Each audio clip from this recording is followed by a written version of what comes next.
call the meeting of the Marshall City Council to order with the Pledge of Allegiance. I pledge allegiance to the flag of the United States of America and to the republic for which it stands, one nation under God, indivisible, with liberty and justice for all.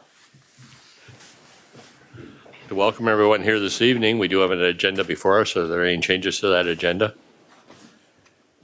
If not, we'll operate under that agenda. The first item is to consider the approval of the minutes from the last meeting that was held on January 28th.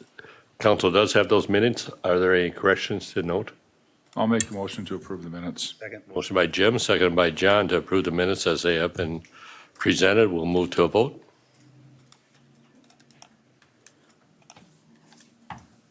We'll close the voting. And the motion does pass.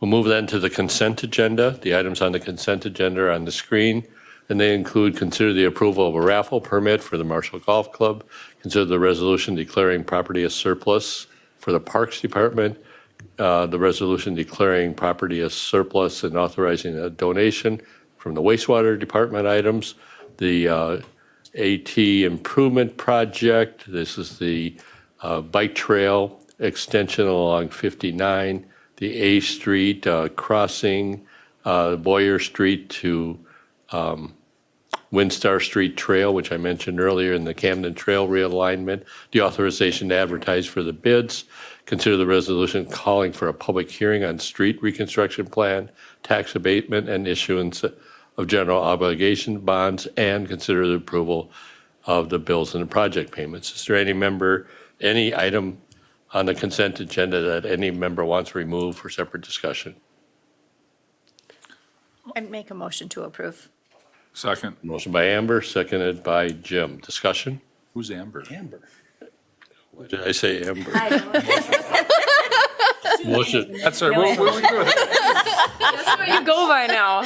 I've been called Amber several times before. It's okay. Crazy. Everyone calls me Amber. I don't know why I'm thinking of Amber. Amber for short. So, motion by Amanda, seconded by Jim. Okay. Now, any discussion? If not, we'll move to a vote.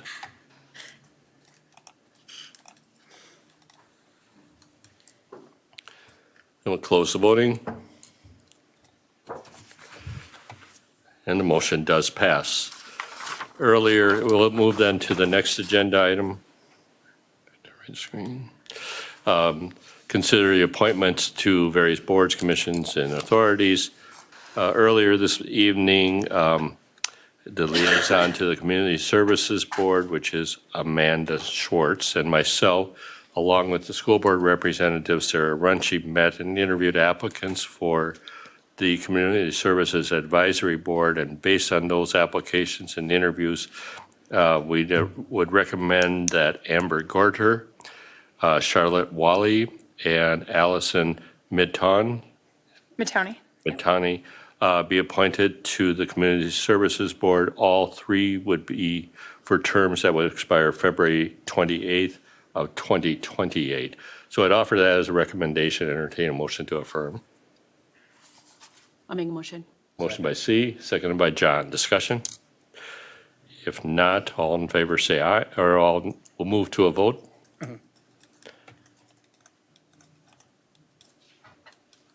Wait. Let's do that. There we go. And we'll close the voting. And the motion does pass.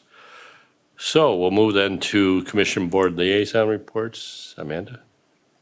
Yeah, the Community Services Advisory Committee that you just spoke of, we met last week, and there are a lot of new events that both recreational and community ed are doing. So I encourage everybody to go onto their Facebook page or their website and check it out.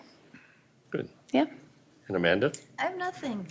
The Southwest Regional Development Commission will meet this coming Thursday evening.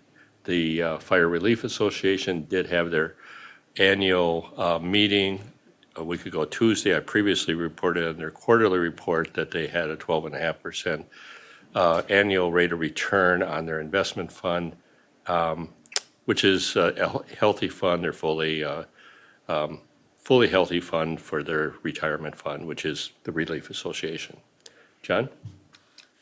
The Public Housing Commission met last night, fairly uneventful, so I really have nothing to report on that. Okay, C I don't have anything. and Jim. I don't have anything.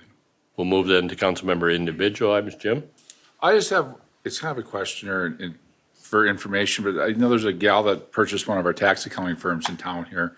And she just brought up to me, why don't we have good internet in Marshall? And I thought we did. She came from Mankato and she says that they have a lot higher speed internet. And I asked Sharon about it. She says, well, that is somewhat accurate. So and it's not nothing we can change now, but I think in the future, it's something that we should look at if we're going to keep attracting businesses, is to work on our internet, if it's grants or whatever, but work on getting that up to par, matching other communities such as Mankato, St. Cloud, and those communities there. It's just something that she mentioned, and I said, well, we'll just bring it up. So I don't use a lot of internet, so to me, it doesn't affect me, but I guess to them it does. So, Okay. other than that, stay warm. And C. We had our It Begins With Us conference yesterday and today. We had a really good turnout. Dr. Anton Troyer, who was our keynote speaker, will be at the library tonight, so at 6:30. So if you didn't get a chance or you want to talk to him and get some books and get him to sign it, head on down. He was a great speaker. That's all I have. Good. And John? I have nothing. Amanda? I have nothing. Amanda? I don't have anything either. Okay, the one thing I'll talk about, and Preston Stensrud is in the audience. Preston and I testified at the legislature last Thursday, and I'll pass out a couple things. Testified on the bill that was introduced to the Senate. There's a lot of extras here, so it's going to be left over. And this is what I'm passing out now is the bill that was introduced by Senator Dames. And did you get one of these?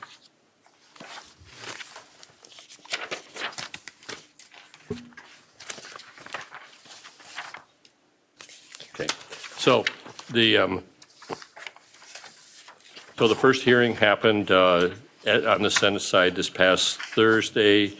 And you can see it was the appropriations bill. This does go to the legacy request. This is the legacy fund, and the handout that you have that says Marshall sales tax.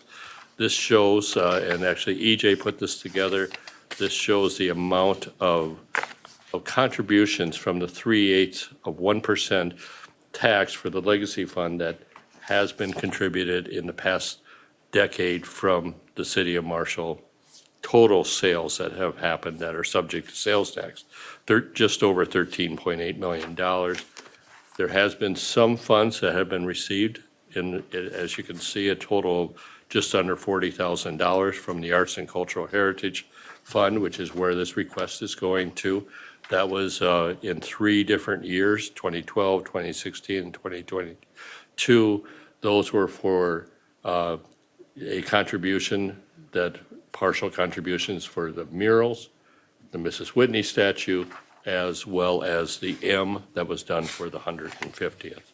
So that was the contributions. That was part of our testimony. We also gave them information about the need on the band shell, that it is has structural issues, is in need of replacement, but it is important for the city and the Parks Department. So you have the bill as it was introduced, and the hearing has taken place to the appropriate committee on the Senate side. It is yet to be introduced on the House side, mainly because they've only been in session officially for 2.5 days so far.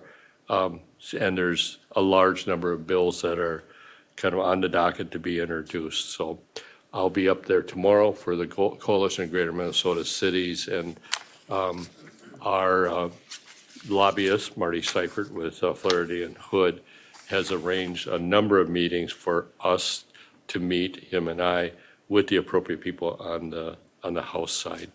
In addition to that, we're meeting with folks from DEED about a couple of major possibilities that would need DEED assistance for economic development in the community.